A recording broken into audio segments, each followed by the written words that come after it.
Então, bom dia a todos, graça e paz. Sejam todos bem-vindos. Nesse momento nós vamos iniciar a leitura do livro Mente, Caráter e Personalidade, volume 2, capítulo 78, que tem como tema Mente controlando mente. Hoje o foco de Satanás é esse, né? Controlar as mentes. Então, conosco está a nossa querida irmã Kelly Costa, da Associação ABA, e ela vai falar sobre esse capítulo muito importante para nós. Vocês vejam que todos os capítulos têm assim, nos alertado muito. Então, eu recomendo que, assim como está tocando a gente, que vocês compartilhem para outras pessoas serem tocadas, transformadas, convertidas para Jesus, ok? Então, com a palavra, a irmã Kelly. Bom dia, graça e paz. Bom dia. Que o Senhor possa ser o nosso mestre nessa manhã. Esse capítulo ele é muito sugestivo e, assim, eu confesso que eu fiquei bem impactada com essa mensagem, né? E nós vemos aqui que o tema geral é mente controlando mente. Nós vamos ver, com o auxílio do Espírito Santo, quais são os instrumentos que Satanás usa para controlar as mentes humanas. E por que ele é tão bem sucedido, né? Alguns dos instrumentos que o inimigo usa para levar cativa as mentes é a exaltação da natureza como se fosse Deus. Esse é um dos instrumentos usados pelo inimigo das almas para colocar a natureza como se fosse o próprio Deus. E nós conhecemos a palavra e sabemos que Deus é o criador da natureza. Mas esse é um dos instrumentos que o inimigo usa, colocando a natureza como se fosse a divindade. E muitas almas têm sido engodadas nesse erro. Outro instrumento que o inimigo usa muito é a licenciosidade da vontade humana. Nós estamos vendo agora, no período de junho, no mês de junho, é um período muito festivo, né? Na minha cidade, vai ter festa praticamente metade do mês, desde o último fim de semana, tendo festa praticamente quase todos os dias. E a gente ouve muito, né, de brigas, de confusão, de muitas coisas ruins. A licenciosidade anda solta, né, e a bebida, e os resultados depois a gente sabe, né, que são muitos filhos sem pais reconhecidos, muito trabalho para a justiça, e sem contar as enfermidades que são resultantes desse tipo de comportamento de licenciosidade sem restrição. Outra coisa é o conselho dos ímpios. Às vezes a gente procura, né, esse meio, né, e o inimigo usa essas pessoas para realizar os seus fins. E o poder da mente sobre a outra mente. E aqui nós vemos que são muitos os artifícios que o inimigo das almas usa. Outra situação também que nós vemos, e não é muito incomum, homens com aparência de piedade, sem ter uma real ligação com Deus. Essa semana eu estava conversando com uma pessoa, a gente está fazendo estudo bíblico toda terça-feira, e aí a gente falando sobre isso, né? Estudando sobre o pastor, o verdadeiro, e o ladrão, o salteador. E lá na palavra de Deus nos mostra quais são as características do verdadeiro pastor. E quem são os verdadeiros pastores? São aqueles que dão a vida pelas ovelhas, não comem só a lã, a gordura, e se beneficia do fruto, né, digamos assim, do que a ovelha pode proporcionar. Então, alguns, como Adão e Eva, estão se alimentando com erros. Seja não só os líderes que aparentam piedade, mas não são verdadeiros filhos obedientes, como também aqueles que são levados por essas pessoas a cometerem erros. E é isso que a gente estava falando, que muitos conhecem a palavra e pregam que não deve se obedecer a ela, principalmente aos mandamentos de Deus. E outros não conhecem, mas também não fazem questão de conhecer e ainda continuam pelo mesmo erro que eles cometeram, levando outros a cometerem erros semelhantes. Aqui existe uma ciência muito perigosa, né? Onde a palavra de Deus nos orienta, e o texto de Tiago fala sobre isso. que quem tem falta de sabedoria, peça a Deus, que dá a todos, e não lança em rosto. E a perigosa ciência que esse capítulo vem nos advertindo é sobre esses instrumentos que nós trouxemos aqui, que fazem o controle sobre a mente de outra pessoa. Então, essa perigosa ciência que autoriza que uma mente se entregue ao controle de outra. E essa é uma ciência de Satanás.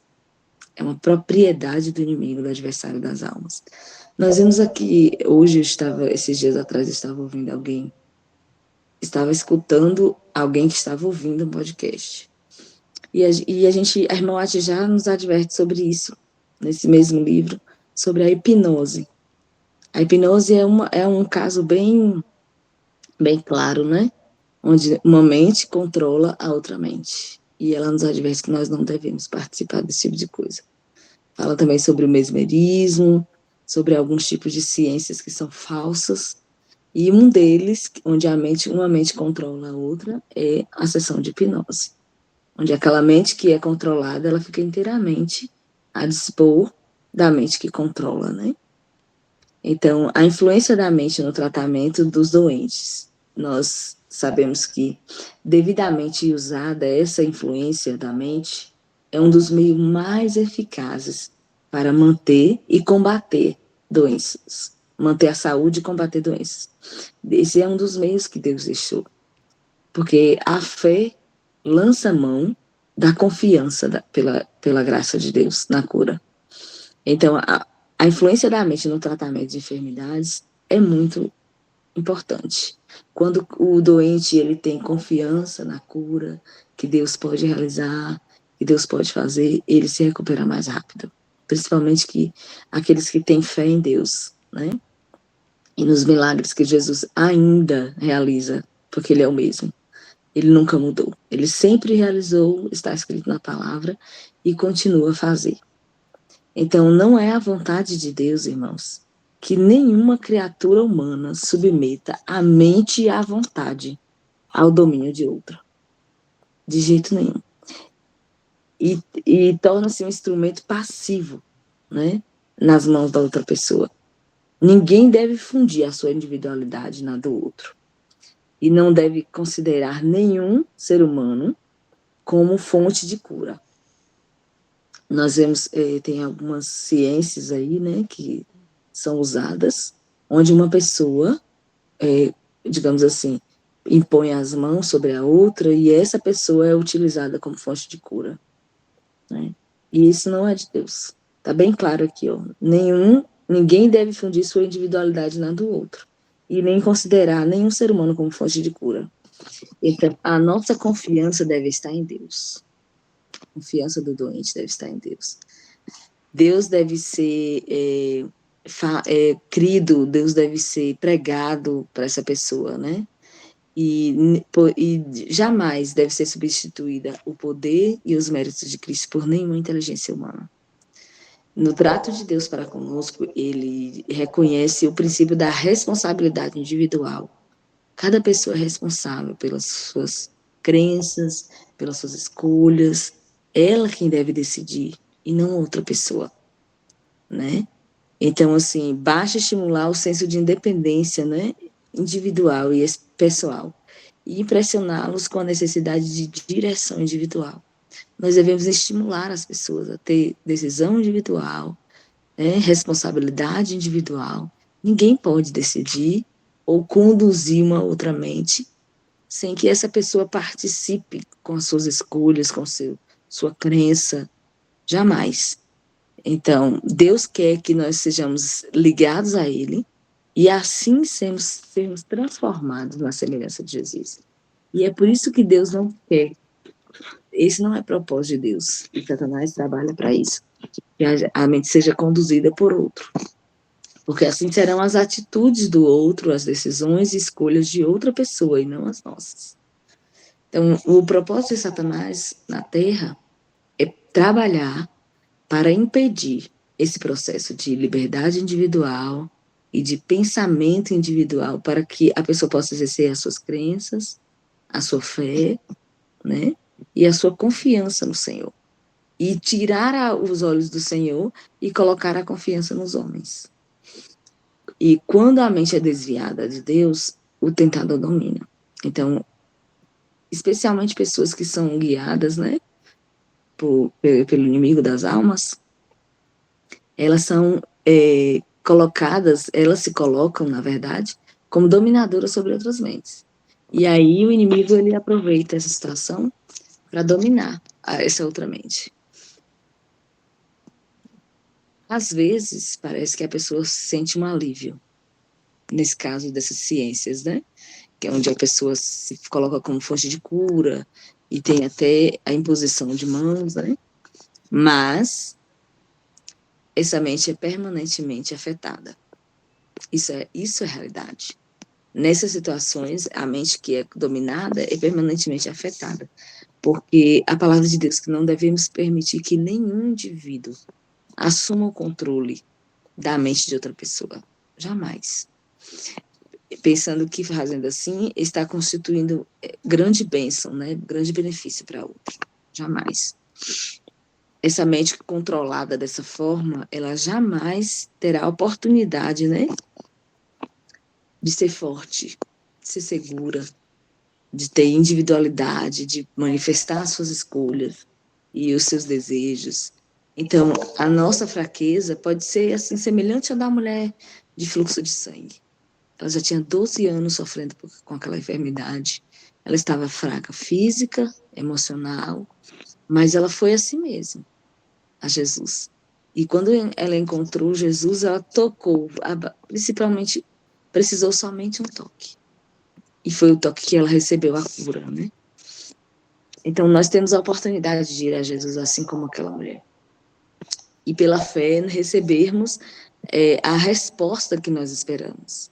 Seja ela de cura física, emocional. O toque da fé pode alcançar a Cristo e suplicar o poder de Cristo. O homem jamais pode se interpor entre os anjos, o poder de Deus e os sofredores. Então, Deus envia seus anjos, Deus envia seu poder para curar física, emocional, né, espiritual, as almas feridas. Mas, ao invés da gente olhar para o homem e colocar toda a nossa confiança no ser humano, nós devemos olhar para o divino, para Cristo. Porque quando nós confiamos em Jesus, cremos que Ele pode nos salvar, nós recebemos a bênção. Porque a palavra de Deus nos diz, se nós tivermos fé como um grão de mostarda, nós pediremos o que quisermos e isso será feito. Até mesmo a palavra de Deus nos diz que uma montanha passará de um lugar para o outro. E aqui pode ser montanhas literais ou dificuldades, né? No caso figurado, dificuldades. Então, olhar a Cristo nos faz com que ver o milagre que Ele pode fazer e ver que Ele pode perfeitamente salvar todos aqueles que se achegam a Ele. Todos nós que nos achegarmos a Jesus, com a fé, nem que seja conforme um grão de mostarda, Deus pode nos salvar perfeitamente. E quando transmitimos as pessoas enfermas, aquelas pessoas que nós temos contato, e esse é o nosso papel, ministrar às pessoas o poder de Jesus. Cristo liberta, Cristo salva, Cristo transforma. Ele pode curar, se você acreditar. Então, Deus é honrado quando nós fazemos isso. Quando nós levamos a essas pessoas esse conhecimento que nós temos, de que o Senhor Jesus é poderoso para curar e salvar. Então, a força, a firmeza, em contraste de Jesus, né, entra nesse coração e levanta essa mente que poderia ser dominada por outro ser humano. Nós não devemos, inclusive na educação de crianças, está escrito nesse capítulo, eu aconselho os irmãos que leiam ele com muita atenção, muito cuidado. Fala o seguinte, que nós não devemos adestrar as crianças. O que seria adestrar? Um cão, ele é adestrado. Um elefante de circo, alguns podem ter visto já essa imagem, ele é adestrado, que é um animal tão grande, tão forte, mas ele obedece exatamente aos comandos em que o seu adestrador dá. E ele é treinado desde bebezinho. Então, ele é inconsciente da força que possui. e ele obedece exatamente aquilo que o adestrador sugere para ele. Assim também os animais irracionais, como o cachorro e outros mais, são adestrados, mas crianças não. A criança deve ser ensinada a raciocinar da causa para o efeito, né? E assim fazer uso da sua liberdade de escolha, para que elas possam escolher por si só, não apenas só quando os pais estão vendo, não apenas só quando tem alguém, alguma consequência ou algum prejuízo. Por quê? Nesse caso, quando ela não tiver, digamos assim, um prejuízo imediato, né, uma sanção, uma punição, ela vai fazer tudo o que ela desejaria fazer e que não foi orientada a escolher pelo raciocínio, com a sua liberdade de escolha. Então, é isso que nós, como pais e educadores, devemos trabalhar na mente da criança, né? A responsabilidade individual sobre cada ato, sobre cada escolha, cada decisão tomada. Porque, assim, mesmo na ausência de pessoas que possam discipliná-la e puni-la, ela vai fazer a escolha certa. A consciência e a individualidade devem ser desimpedidas. Em questão de consciência, a alma deve ser deixada livre. E é por isso que o nosso Estado é laico.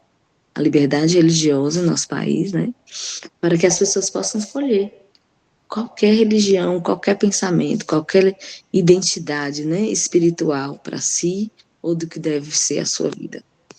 Ninguém deve controlar o espírito de outra pessoa, julgar por outra pessoa, né? Ou mesmo prescrever-lhe o dever. Jamais. Ninguém tem o direito de imergir sua individualidade na de outro. E quanto a esse aspecto, nós falamos não só da questão religiosa, né? Mas também da questão dos relacionamentos, sejam eles filiais, né? De marido e esposa, porque aqui existe quando acontece a situação aqui, da imersão da individualidade na do outro, uma pessoa não existe. O outro simplesmente se torna o que o outro quer que ele seja.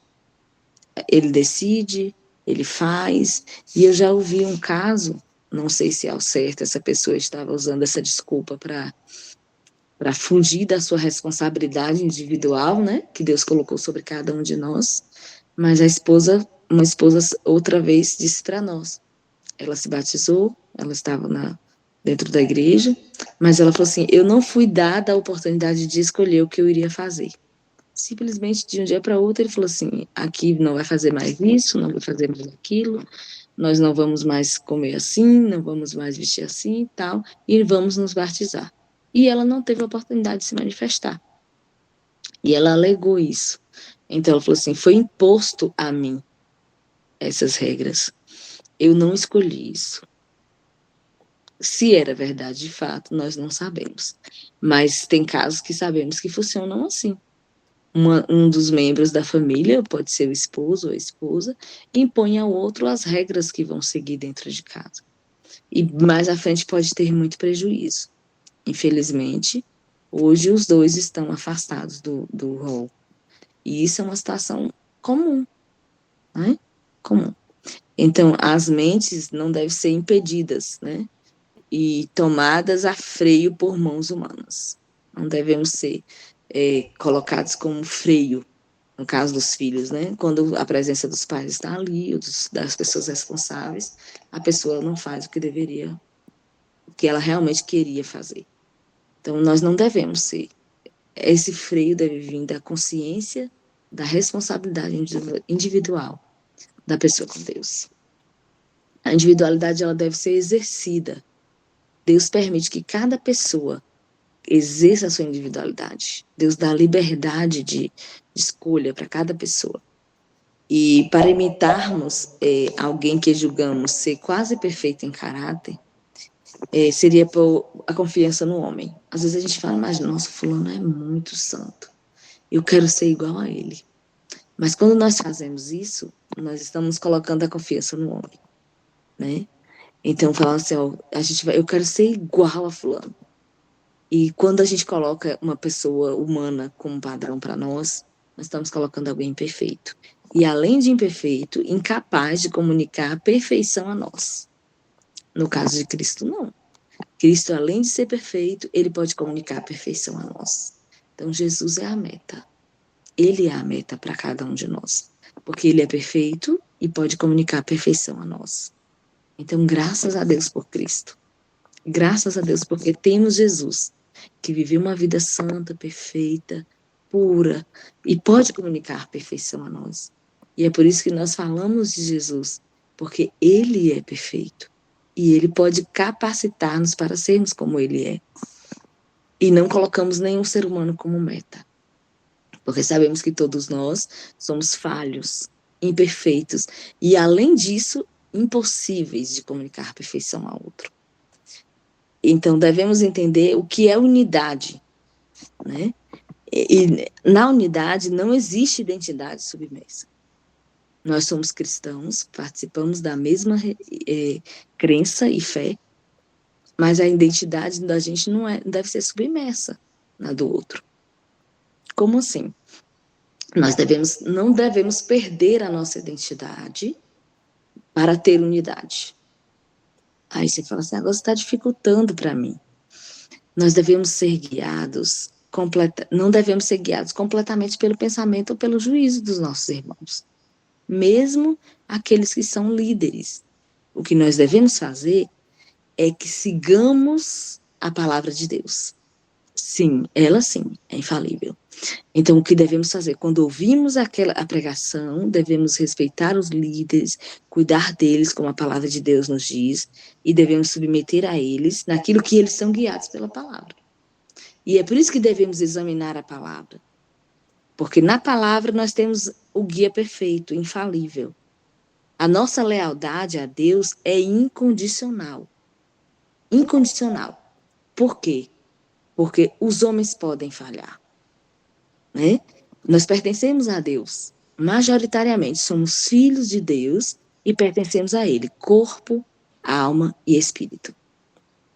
Então, a nossa lealdade a Deus é incondicional. Não devemos ouvir mais a outras pessoas, ou qualquer ser humano, do que a Deus. E a nossa lealdade aos homens, há certos deveres, né, que pertencem a nós, que é prestar serviço e lealdade incondicional a Deus. Então, quando os ministros dirigem o povo a Deus, as pessoas são guiadas e orientadas pela palavra infalível. Esse deve ser o comportamento. Infelizmente, em alguns casos, em algumas situações que nós vemos, né, que em algumas corporações religiosas não são assim. E é por isso que há essa imersão da individualidade, há essa confusão de responsabilidade individual e há casos onde a pessoa fala assim, a gente convida a pessoa para participar de um culto, de um estudo, aí ela fala assim, eu vou perguntar ao meu pastor. Tem casos desse jeito.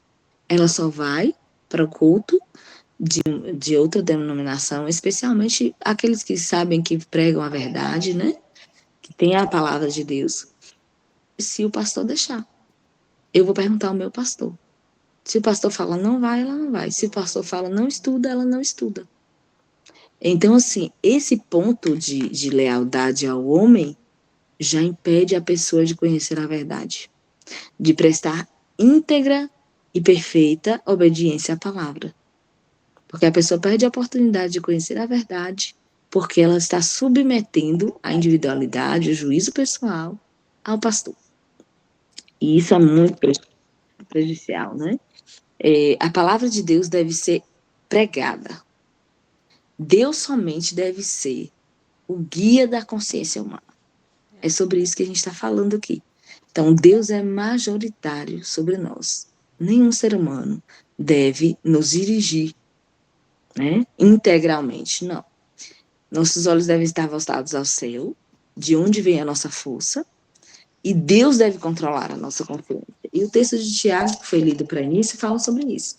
Se alguém tem falta de sabedoria, peça a Deus, que dá a todos e não lança em rosto. Então, esse é a orientação da palavra. Nós não devemos deixar ser guiados, né? Fazer da carne nosso braço. E muitas vezes somos inclinados a buscar junto de nossos irmãos, né? Nossos semelhantes, simpatia, ânimo, em vez de ir buscar em Jesus. Muitas vezes nós somos cristãos. E quando nós fazemos isso, nós estamos negando a Cristo. Nós estamos negando a Cristo. E na sua misericórdia e fidelidade, o que é que Deus permite muitas vezes, irmãos? Deus permite com que nós sejamos frustrados. Porque quando nós somos frustrados, nós recorremos à fonte da força. Então, ainda bem que muitas vezes nós nos frustramos com pessoas. Isso é maravilhoso quando acontece. Porque nós nos lembramos de Jesus. E vemos que nenhum ser humano pode nos dar aquilo que nós necessitamos. Isso é misericórdia de Deus, né? Que possa falhar da parte humana para que nós possamos aprender a confiar inteiramente no Senhor. Então, graças a Deus, que às vezes Deus permite com que seres humanos nos decepcionem. Pessoas nas quais depositamos inteira e completa confiança. É o que nós estávamos falando. Então, se a gente permitir acontecer, está errado. Não deve ser assim. Então, nós devemos aprender a confiar inteiramente no Senhor. E Satanás, ele tem completo domínio de uma mente que controla a outra mente. Então, defender a ciência de curar pelo poder de uma mente sobre outra, que nós sabemos que isso é muito comum, né? Em alguns segmentos, né? De espiritualização, onde a pessoa põe as mãos sobre outra pessoa e faz o processo de cura através da imposição das mãos e abre a porta pela qual Satanás entrará para tomar posse da mente e do coração. Então, Satanás controla tanto a mente que se entrega para ser controlada pela outra, como também a mente que a controla. Então, isso é muito sério. Né? Deus nos ajude a compreender a verdadeira sabedoria, a verdadeira ciência de edificar sobre Jesus, nosso Salvador. Porque Ele é capaz de nos salvar e de nos dar sabedoria, nos dar discernimento, nos dar ciência verdadeira, para que nós não possamos nos deixar controlar sobre outras mentes. E o que diz aqui, ó, muitas vezes nós somos inclinados a não submeter a nossa mente a Cristo. E muitas vezes somos incentivados, né, a permitir esse tipo de comportamento, que outras mentes nos dominem, que outras mentes sejam influência completa e dirijam completamente a nossa mente. E aí é onde está a cilada do inimigo. Por quê? Ele tenta subjugar as mentes porque ele sabe que se ele não tem esse completo controle, ele não pode tocar na mente que não lhe submete. Os interesses mais vitais para nós individualmente estão em vossa própria guarda. Ninguém os poderá prejudicar sem vosso consentimento. Aí está o segredo. Ele tenta subjugar completamente a mente humana. Por quê? Porque senão aí ele tem completo domínio sobre o terreno, né, da mente. E aí ele subjuga completamente aquela mente. Então, ninguém pode nos prejudicar sem nosso consentimento. É nós que escolhemos. Diz assim, olha, todas as legiões satânicas não vos poderão causar dano, a menos que venhais abrir a alma às artes e às setas de Satanás. Vossa ruína jamais poderá ter lugar, enquanto vossa vontade não consentir. Olha que interessante. Então, nós temos o privilégio de aliar a nossa vontade a Cristo, fazendo com que a vontade dele se faça em nós. Porque, do contrário, se a gente permitir Satanás, ele vai entrar na nossa mente e vai prejudicar a nossa alma. Então, a nossa vontade é a nossa decisão, a nossa escolha, que vai dizer sim ou não para o inimigo das almas. Caso não haja corrupção em vossa mente, toda contaminação ambiente que nos circunda não vos pode manchar ou corromper. Glória a Deus por isso. Os anjos de Deus são colocados ao redor de seus filhos. Então, Satanás não pode tocar na mente ou no intelecto, a menos que cedamos a ele. Então, jamais seremos manipulados, seremos colocados como joguete na mão do inimigo. Se nós resistirmos ao inimigo, entregarmos a nossa vontade ao Senhor para que Ele santifique a nossa vontade. Porque a palavra de Deus já disse que o nosso coração, da cabeça, né, da planta do pé ao alto da cabeça, são chagas, feridas, não espremidas, não atadas, não untadas com óleo. Então, quando nós entendemos isso, nós permitimos que a vontade do Senhor seja feita em nós. Permitimos que nós abramos mão da nossa vontade quando ela confronta com a palavra de Deus. E quando fazemos isso, nem todas as legiões satânicas terão poder sobre a nossa mente. E isso é maravilhoso sabermos isso. Porque não é a nossa força, mas é a força de Deus em nós. É nós abrindo mão da nossa vontade, confiando em Cristo para que Ele possa nos salvar. Então, a fé de Jesus é exatamente isso. A aceitação da verdade de origem celestial leva a mente em sujeição a Cristo. Essa é a fé de Jesus. A fé em Jesus. Então, a saúde da alma que provém de receber e seguir os puros princípios que se revelam nas palavras e obras de justiça. Então, quando nós levamos a mente em sujeição a Cristo, nós temos a saúde da alma. Então, de onde vem a saúde da nossa alma? De seguir os puros princípios. E como ela se revela? Através das palavras e obras de justiça de Jesus em nós. É Cristo quem opera em nós essa saúde da alma. É Cristo quem vem e sujeita a nossa vontade à vontade dele. Quando nós permitimos. A fé que leva a isso não é a fé que crê em a mente controlar a mente, até que uma pessoa execute a vontade da outra. Então, a fé de Jesus não leva uma mente a controlar a outra, não leva uma mente a ditar tudo.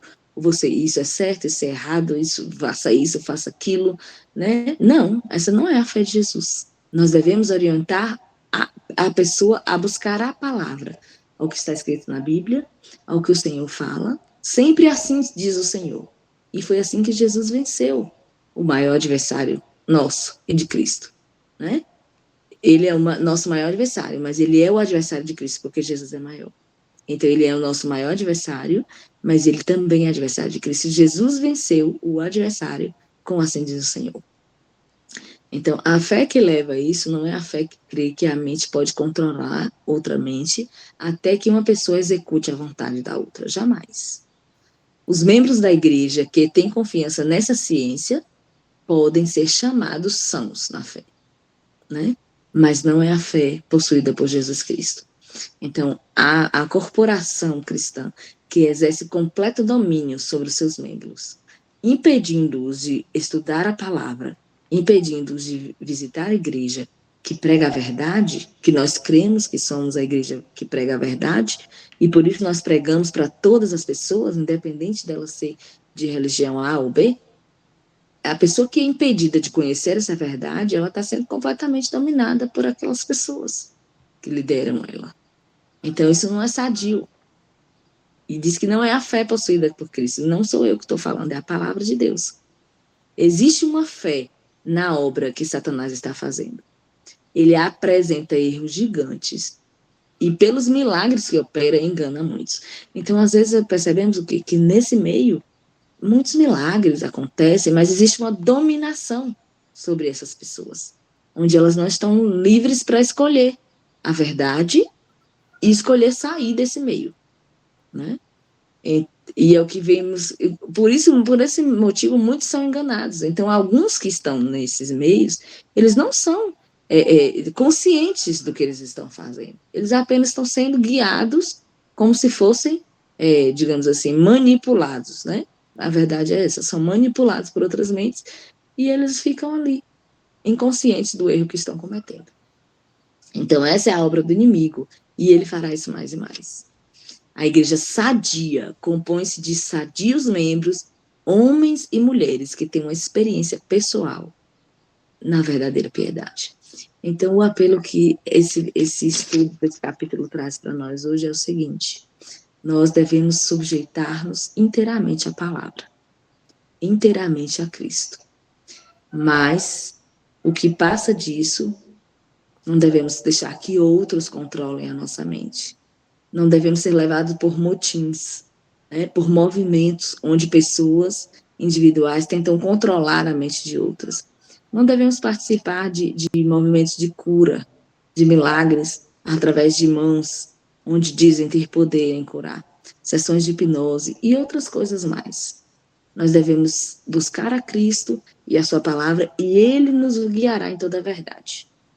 Então, a palavra de Deus nos diz que nós devemos examinar as Escrituras, porque são elas, né, que testificam de Cristo. E nelas é que nós teremos, em Jesus, conhecendo a Jesus através da palavra, nós teremos a vida eterna. Que o Senhor nos dê a sua graça, que não venhamos ser enganados, porque estamos vivendo nos últimos dias. E a palavra de Deus nos orientou aqui que o inimigo fará isso mais e mais. Que Deus nos liberte, nos dê sua graça para isso, em nome de Jesus. Amém.